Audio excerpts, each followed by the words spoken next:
Hi, my name is Christina Jamieson. I'm from the School of Home Ownership. This is where we educate and empower people to make the right property decision and be part of the great Australian dream. Today I'll be talking to you about my $40,000 investment property disaster and also share some key tips on how I'm able to prevent this from happening again.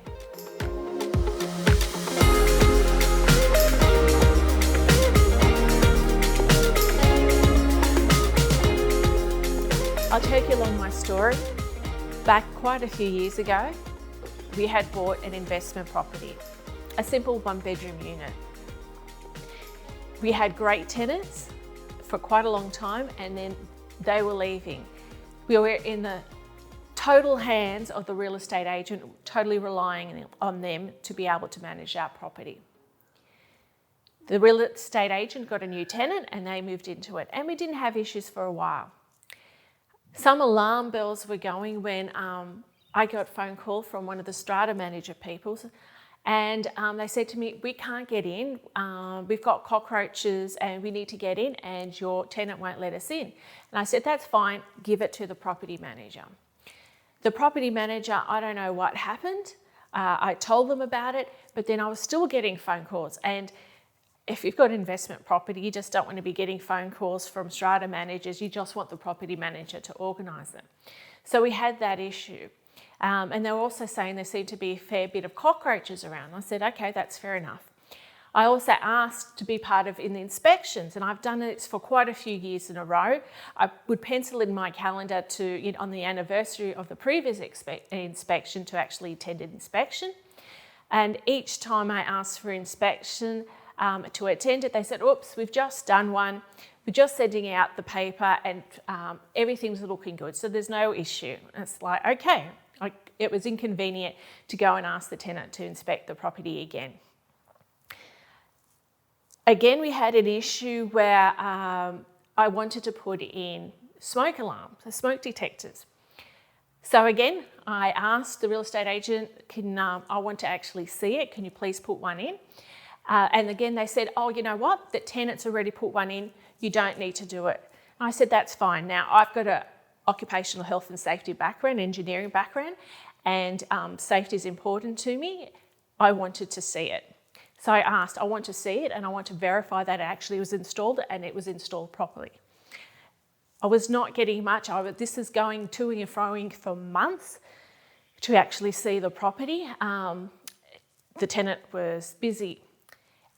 As we're getting further and further and I was ratcheting up the pressure to actually see the property, the tenant basically stopped paying, or the payment was very ad hoc, and they decided to leave. I said, "That's fine."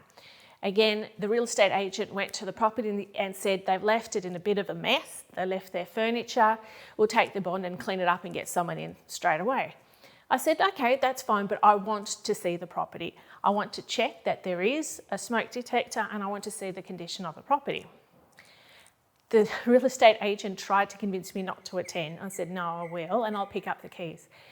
The first real inkling that there was something severely wrong is when my husband picked up the keys. And he came back into the car and he said, "You know what, there's something a bit strange. When I picked up the keys, the secretary, the receptionist at the real estate agent said, 'Good luck with it.'"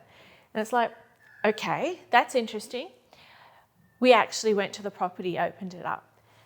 We could hardly open the property up. As we opened the door, we had to push a whole heap of rubbish. Now, I'm going to give you photos for the people that are actually seeing the video, because no one will believe how much rubbish there was in there. I'm talking about mountains and mountains. It was, I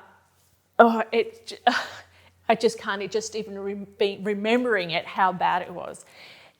There was newspapers. I don't think he ever took a newspaper out and put it in the rubbish. There were pizza boxes. There was bottles of urine. So he didn't even bother going to the bathroom. It was knee deep in rubbish. And we're walking in it and there's little cockroaches coming out. I thought, oh, it was disgusting. The water had been left off, so the shower was faulty hadn't turned the water off, and it was just spurting out for, I don't know how long it was spurting out for. So it was in such appalling decision. And you think, okay, I'll remove the rubbish. Now that took thousands and thousands of dollars. I'll remove the rubbish, that everything will be okay. But I can promise you the damage that, like basically living in a rubbish tip, is actually quite costly. The toilet was disgusting. The walls, you couldn't paint it. The kitchen, it was just, it wasn't just rotted, the rubbish had just permeated into every structure that was in the bathroom. Of course, we didn't have kind words to say to this real estate agent who kept telling us how clean and tidy the whole place was during this tenant's life in our unit. So it was what we had to do was we were hoping that our insurance would cover it. And that's my first point, that how critical insurance is. Now, when a builder came to assess it, he basically said usually bad housekeeping is not considered part of the insurance. But we were quite fortunate that they did accept it.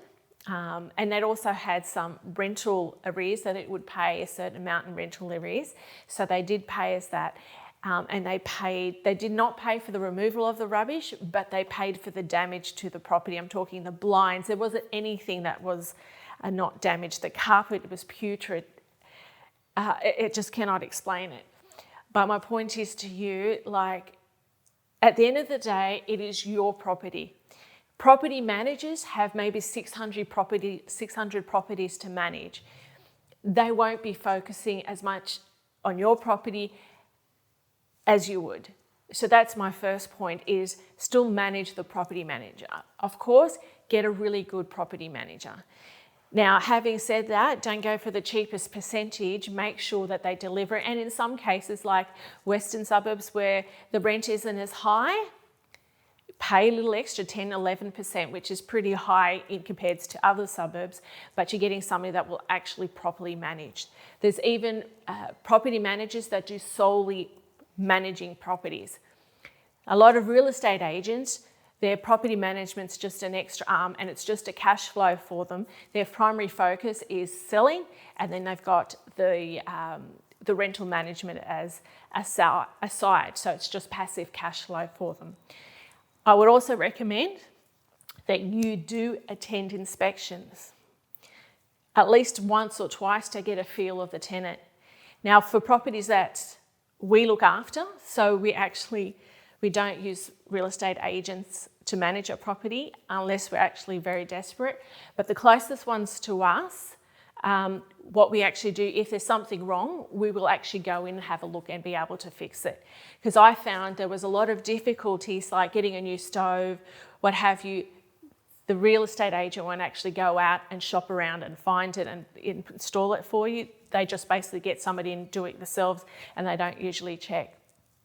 What we usually do is we get a real estate agent to find a tenant, so to do all the checks, and then we actually manage it ourselves. We just found that a lot more cost effective and a lot more practical for us.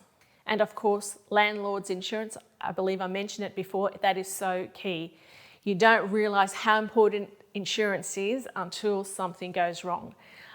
We would not have been able to fork up an extra $40,000 at that time to repair the property.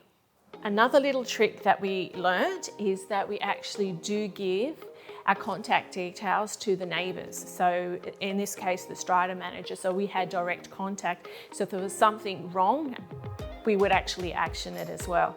And a lot of the neighbours are really good. It's really worth having a good relationship with neighbours.